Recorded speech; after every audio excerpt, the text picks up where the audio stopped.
Hey guys, welcome to another review. This time I'm going to be doing LEGO Bionicle Summer 2015 set Mask Maker vs. Skull Grinder. This is the final set and it's also the biggest. It's a $30 set.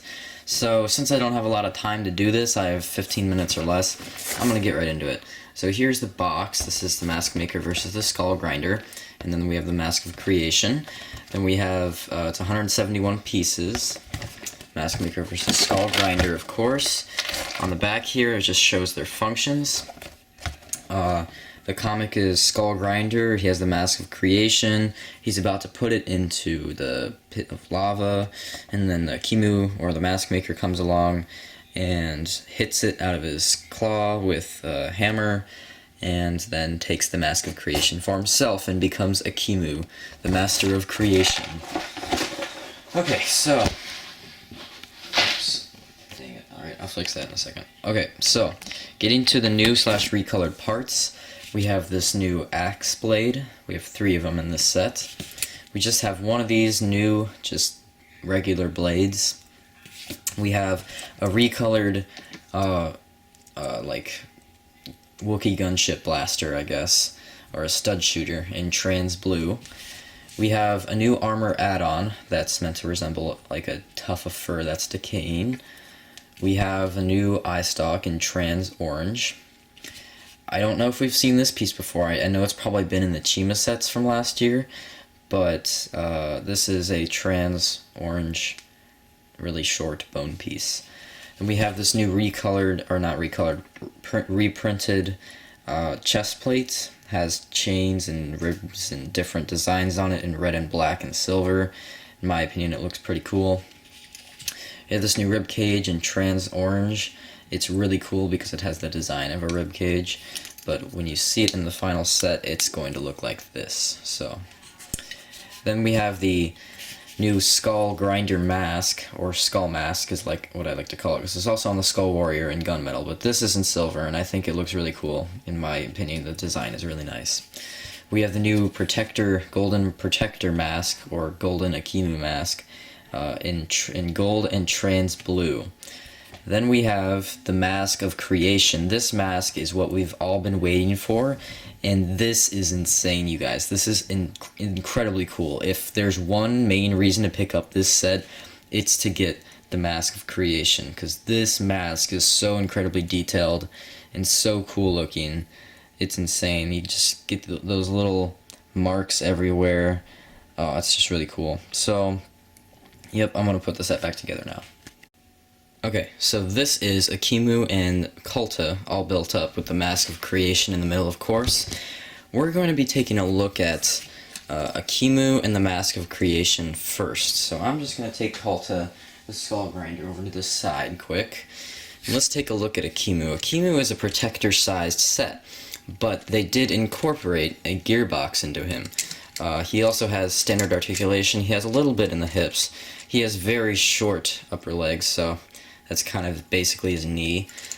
You have elbows, wrists, shoulders, of course, and then the head cannot move up because of the gearbox. Kind of the same problem that we get with Liwa.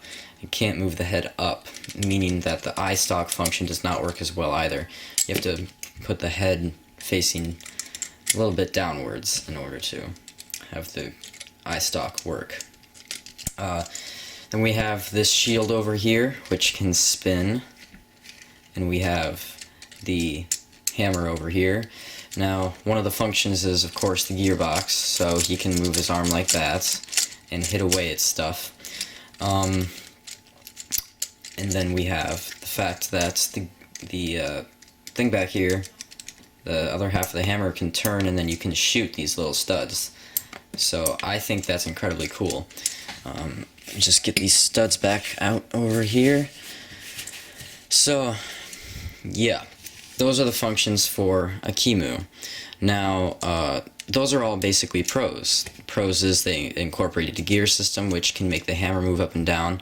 The hammer itself has a shooter in it, the mask popping off function, and then the shield spinning.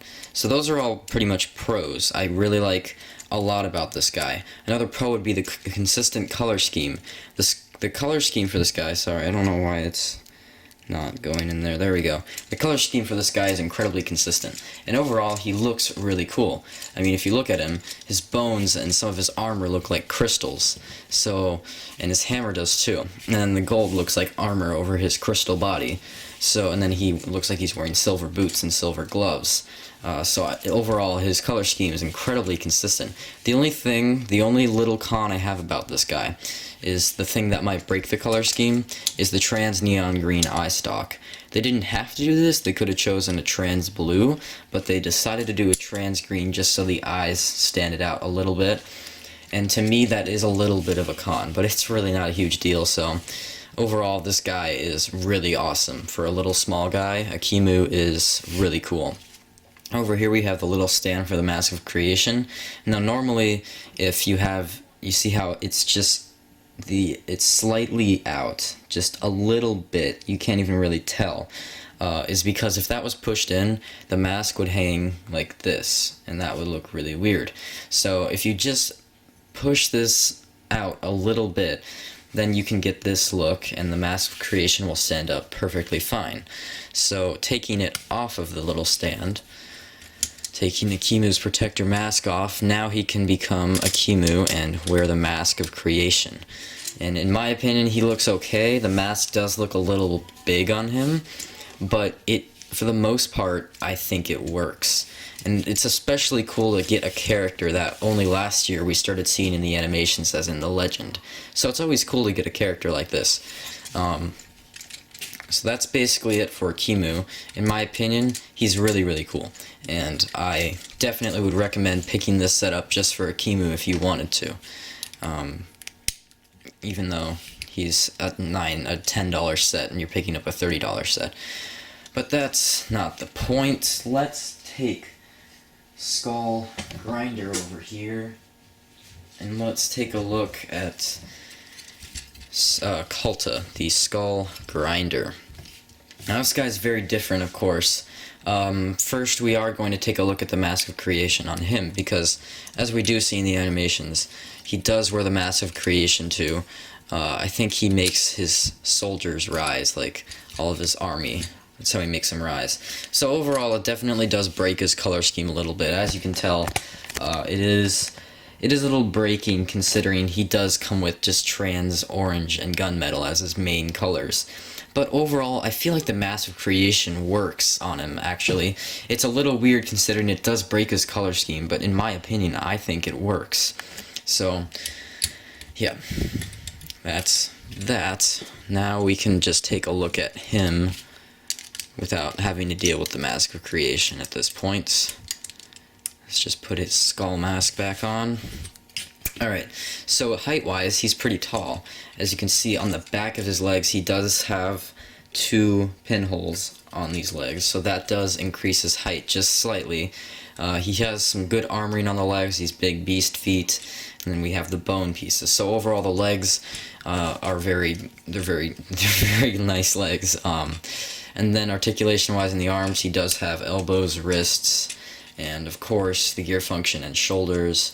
And then he actually has almost 2 points of articulation in the neck. He has this little piece right here, and then he has his neck. Overall, you don't want to keep this hunched forward like that. That looks really, really weird.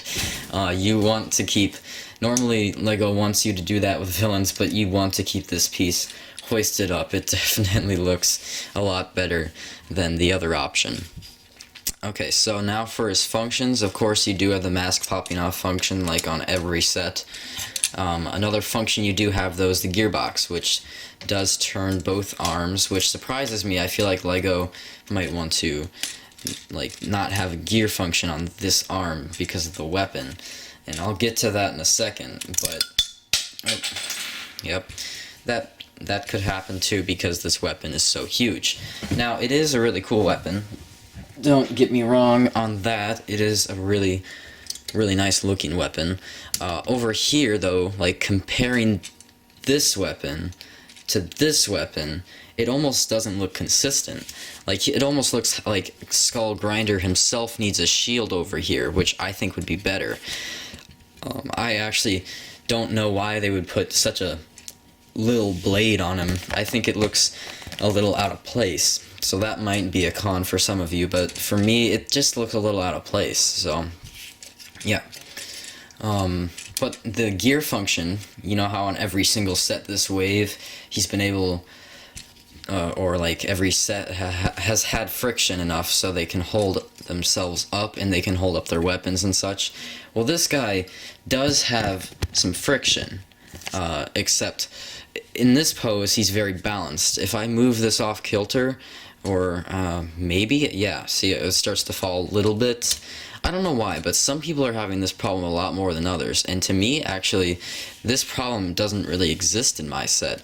A lot of people are having the problem where the weapon will move down. Now, if you shake it, obviously the weapon's going to move down, but for me, actually, posability-wise, I'm not having too much trouble moving this weapon around. I don't know why that is. I follow the instructions perfectly, although as you can see now the weapon is falling down. I think it has to do with the friction joint right there, and I think that's probably why. That's probably what's going on. The friction joint is going to wear away, and then this just going to go like that. So a solution for that is either to put another toothed gear in here, or you can just have him standing the weapon up like this. Now, because of this big heavy weapon, sometimes when you're posing him, that happens. So that is another con. This weapon is so huge. Don't get me wrong, of course, it's a very cool looking weapon, but just has some posability issues at sometimes. Okay, so now this is also a mask holder, so you can put masks in here, I believe, and it will hold them. Yep, there's a mask of creation. You can put that mask in there. You can put any other masks in there. So that's very cool. So yeah, I'm gonna end that right there. So there's Kulta, the mask of creation, and Ekimu. So there they are. This is the main big set for this wave. Sorry, let me just get some. Alright. So this is the main big set of this wave. Mask Maker versus Skull Grinder. How does it stack up? The cons in this set are so incredibly small, other than the gear function not being able to hold up that weapon too well. They're so incredibly small that this set, I think, deserves a 9.8. Honestly, it's so close to a 10, it's not even funny.